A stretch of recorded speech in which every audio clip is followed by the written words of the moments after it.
করেন ওয়ানহার, হে নবী সালাত আদায়ের পরে আপনি আমার জন্য কুরবানি করুন। কুরবানি হবে কার জন্য? সবাই বলেন কার জন্য? ছেলেমেয়ের জন্য কুরবানি নয়, পাড়াপড়শির জন্য কুরবানি নয়, আত্মীয় স্বজনের জন্য কুরবানি নয়, বন্ধু বান্ধবের জন্য কুরবানি নয়, সমাজ আমাকে কি বলবে এই জন্য আমি কুরবানি দিতেছি, না না না, এই জন্য আমি কুরবানি দিচ্ছি না। ওয়ানহার, কুরবানি শুধু আল্লাহর জন্য। কার জন্য? সবাই বলেন কুরবানি কার জন্য? আমরা কি পারি এই পুণ্যায়িত বছর অতিক্রম করার পরে ত্যাগ নিয়ে যে কুরবানি আমাদের সামনে উপস্থিত, আমরা কি পারি সমস্ত ত্যাগকে উপেক্ষা করে, সমস্ত ভালোবাসাকে উজাড় করে দিয়ে খোদ আল্লাহ তাআলার জন্য কুরবানি করতে? কারা কারা পারি হাত উঠান। ইনশাআল্লাহ ইনশাআল্লাহ বলেন। আল্লাহ তুমি আমাদের সবার কুরবানি গুলোকে কবুল করুন। সকলে পড়ে আমিন। ইন্নামাল আমালু বিন্নিয়াত। অল্প ভাষায় বলে দিচ্ছি, রাসূল কারীম সাল্লাল্লাহু আলাইহি সাল্লাম বলেন, বান্দা উম্মত আমলের প্রতিদান তার নিয়ত অনুযায়ী পেয়ে থাকে।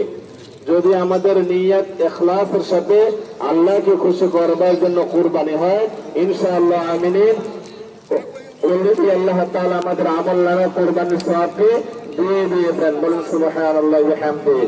সম্মানিত উপস্থিতি, সবার প্রথম যেটা উচিত, আমরা আল্লাহ তাআলার জন্য নিয়তকে এখনো বিশুদ্ধ করে নেই।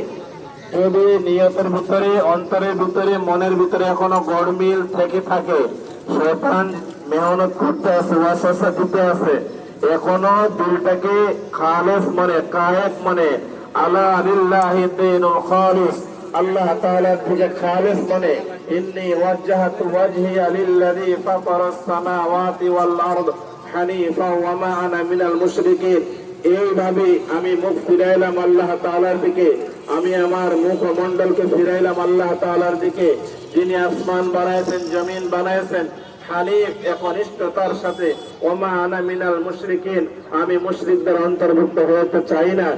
খালেস ঠিক এইভাবে ইব্রাহিম আলাইহিস সালাতু ওয়াস সালাম যেভাবে আল্লাহ তাআলার জন্য আল্লাহর পক্ষ থেকে স্বপ্নকে বাস্তবায়ন করার লক্ষ্যে নিজ পুত্রকে জবাহ দিয়েছিলেন শুধুমাত্র আল্লাহ তাআলার জন্য, এরকম ইখলাসের সাথে আমরা নিয়ত করে নেই, আমরা আমাদের কুরবানি গুলোকে আল্লাহর জন্য দিয়ে দেব ইনশাআল্লাহ। সম্মানিত উপস্থিতি, কুরবানি আমাদের কি শিক্ষা দেয়?